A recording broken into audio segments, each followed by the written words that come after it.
Sumatera Barat itu unik. Dari banyak aspek dia unik. Dari budayanya dia unik. Dari karakteristik masyarakatnya dia unik. Mengurus Sumatera Barat ini tidak mudah. Karena masyarakat itu lebih terdidik. Lebih terbuka, lebih egaliter, ya kan? Orang di sini tidak merasa ada orang lain lebih dari dirinya. Karena itu jabatan kalau menjadi kekuatan yang dibangga-banggakan itu tidak laku di Sumatera Barat. Uang kalau menjadi sesuatu yang dibangga-banggakan itu tidak laku di Sumatera Barat. Nah itu bagi Sumatera Barat ada nilai, ada landasan nilai yang perlu dipahami oleh siapa yang akan menjadi kepala daerah.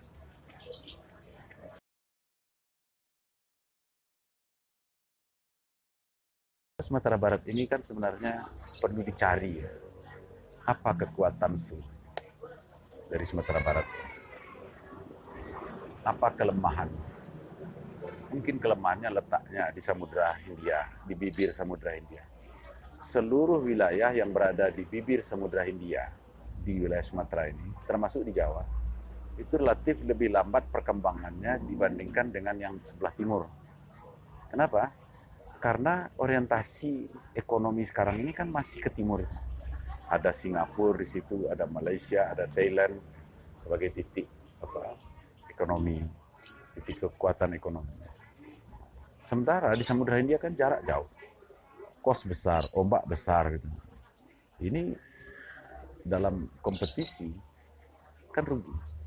Karena itulah kalau kita cermati Jawa bagian selatan, Sumatera bagian barat, pantai baratnya, itu relatif lebih lambat berkembang dibanding timur. Yang kedua, pantai barat ini juga relatif miskin sumber daya alam. Sementara timur itu lebih kaya.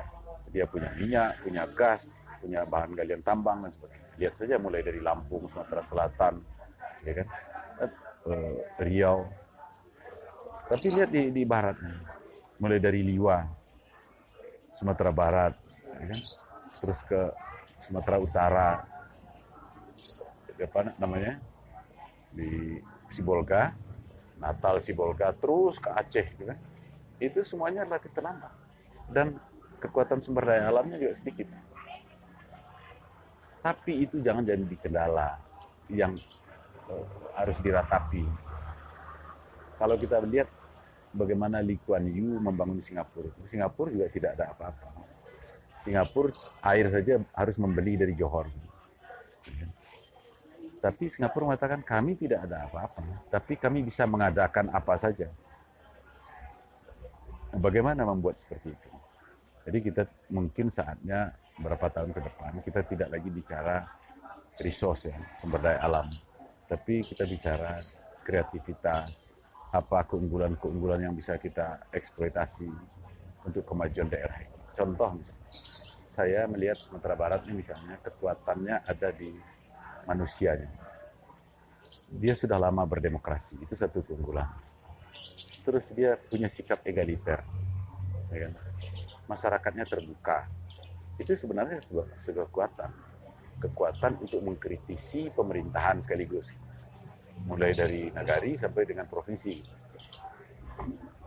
Dengan begitu, bagaimana kita mengarahkan sumber daya manusia ini menjadi lebih bernilai produktif untuk kemajuan Sumatera Barat. Saya melihat ada poin-poin di sini yang kita bisa unggul sebenarnya. Dulu di zaman Belanda pernah Sumatera Barat ini punya sekolah. Jumlah sekolah itu sama banyaknya dengan jumlah sekolah di Pulau Jawa. Setiap negari punya sekolah. Begitu gandrungnya orang membuat sekolah di Sumatera Barat. Sumatera Barat ini pernah menjadi sejarah tempat bersekolah. Tapi belakangan orang lain juga berlari mengejar kemajuan sumber daya manusia itu.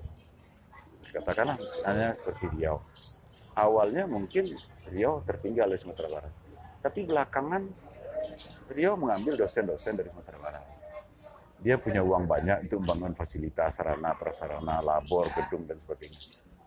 Ketika sumber daya manusia mereka penuhi, maka dia menjadi kompetitor kita yang berat. Karena dia punya uang banyak. Tapi saya melihat ada hal-hal yang bisa tetap kita unggul dari itu, karena memulainya kita lebih dulu. Misalnya, kenapa tidak dijadikan Sumatera Barat sebagai tempat berobat? Jadi dari berbagai daerah di Sumatera ini misalnya. Di sini ada rumah sakit stroke. Di sini pernah ada rumah sakit paru karena udaranya yang baik. Dan ini kan daerah pegunungan Sumatera Barat.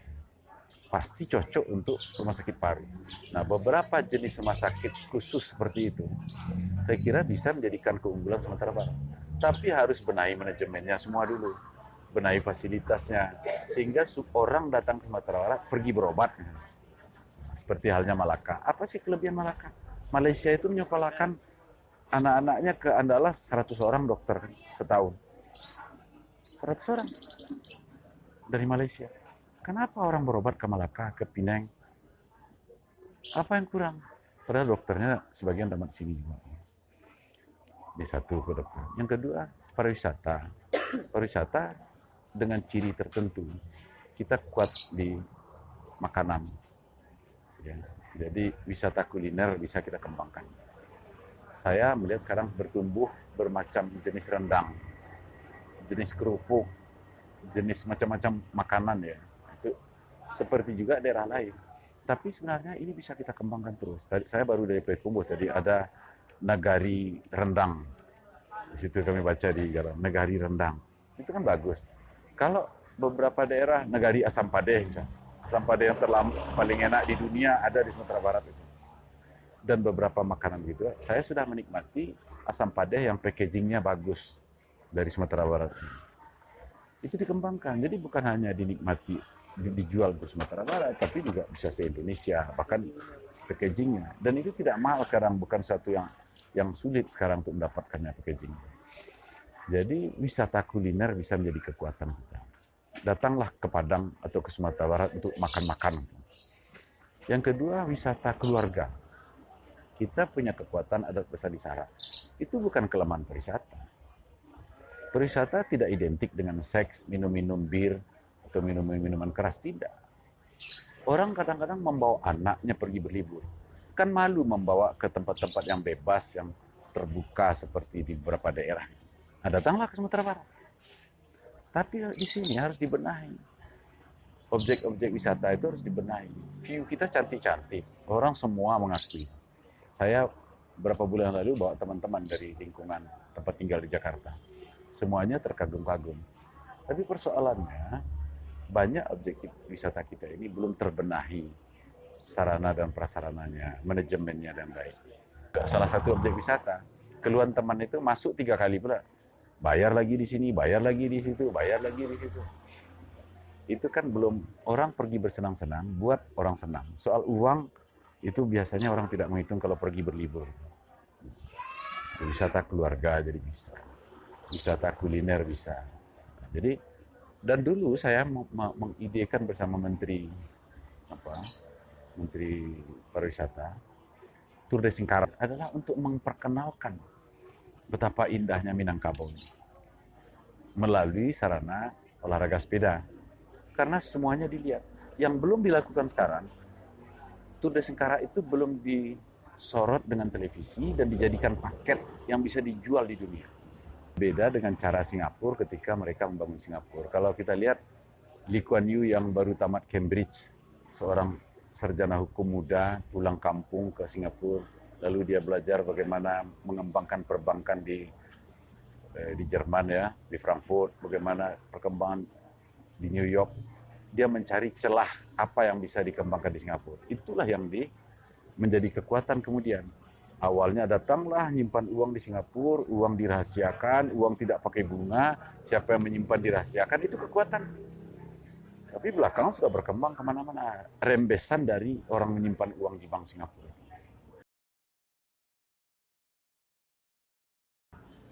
Nah, untuk gubernur, kita harapkan tentu orang yang paham dengan ini. Orang-orang yang punya komitmen, benar-benar punya komitmen untuk membangun negeri ini.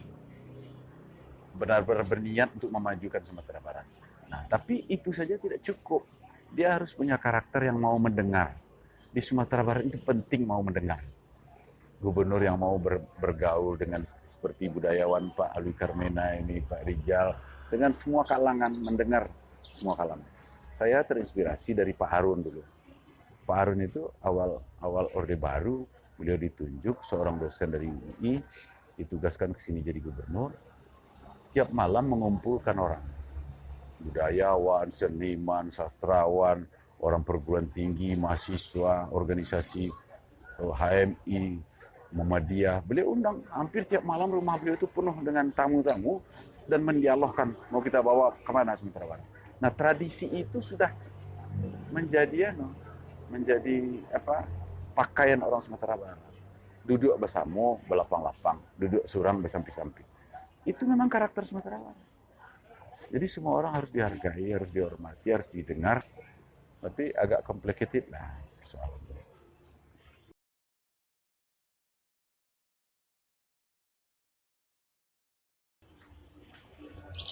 Orang Minang mengatakan diindang Bitampitare, dipilih atas JC. Makin banyak calon, makin banyak peluang untuk mencari yang lebih baik. Silakan. Dan semuanya tentu harus juga melihat masyarakat nanti tahu siapa ini, bagaimana latar belakangnya, dan cukup enggak figurnya untuk memimpin Sumatera Barat. Karena di Sumatera Barat ini juga banyak orang pintar-pintar, tapi mungkin tidak terjun ke dunia politik. Dari perguruan tinggi, dari para intelektual di sini, cerdik pandai di Sumatera Barat. Banyak. Jadi kepemimpinan di Minang ini nanti pada akhirnya sebenarnya kepemimpinan bersama. Kepemimpinan musyawarah. Kepemimpinan Bayo Batido. Gubernur akan gagal kalau tidak mau mendengar orang lain. Karena partisipasi itu akan tumbuh kalau masyarakat diajak. Semua unsur diajak. Ini menurut saya kata kunci kalau ingin berhasil. Kita lihat dari Pak Harun, dari Pak Azwar, Pak Hasan Basri Durin, selalu seperti itu. Dan saya mengamati itu.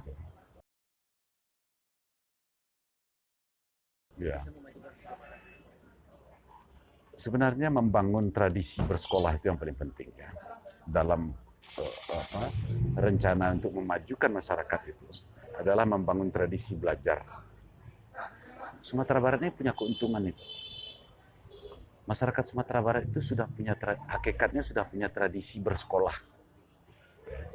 Nah, sekarang persoalannya bagaimana tradisi bersekolah ini didukung oleh sekolah-sekolah yang baik. Sehingga mereka akan diterima di sekolah-sekolah yang baik juga di universitas nanti.